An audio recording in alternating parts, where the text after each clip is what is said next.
Klokken er 10.00 og velkommen til TV-avisen.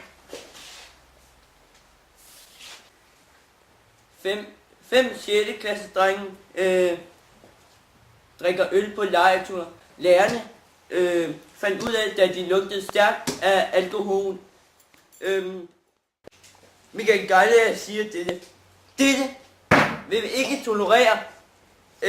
15 års skoleelev springer ud. Niklas Picnic på 15 år fra Vallerødskolen er opdaget af talentspejder. Han blev opdaget ude på toilettet, hvor han sang en god sang. Han er nu blevet spået til at blive en af Danmarks allerstørste popidoler. Seth Timberland fra USA har kommet i kontakt med ham. Altså ikke fysisk kontakt, men han er blevet spået til at blive meget, meget større end selve Martin for X-Factor.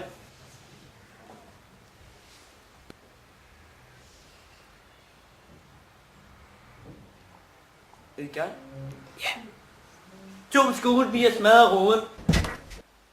11 år for bor i maven i sløjtlokalet i Rungsted, lige nord for København. Han var døden nær.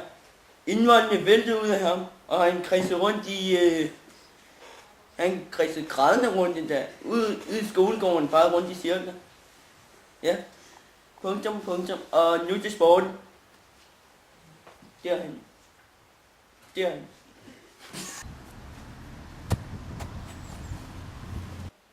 Ja, nu skal vi videre til vejret.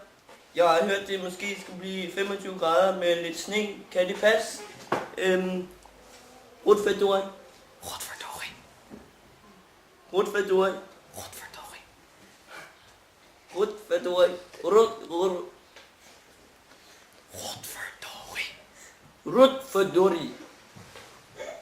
Videre til Rutfadori. Til vejret. Ja, vi skal videre. Hallo, ik heet Godverdorie en ik ga jullie nu iets over het weer vertellen. En het weer van deze weekend wordt echt erg zonnig. De zon hier van boven van Zweden komt naar beneden naar Denemarken. Ik weet niet of het naar Zeeland toe komt, maar er komt zon zo. En de wind komt ook wel hoor, maar er komt heel veel wind, dus het gaat wel lekker. Dit zeggen. En ik weet niet of het naar vuur natuurlijk komt. Jullie kunnen hier vuur zien en het gaat wel regenen daar, maar ik weet niet of het gaat stormen hier in Wellerode. Dus echt stormen, dat is echt niet leuk hoor, omdat het huis gaat ruisten en zulke dingen. Maar als je hier naartoe kijkt, daar gaat het water heel erg hoog staan en dan meer wind in daar.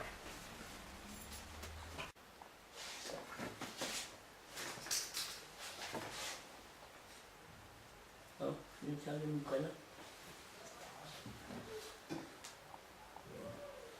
Hvor er min kaffe? Hallo?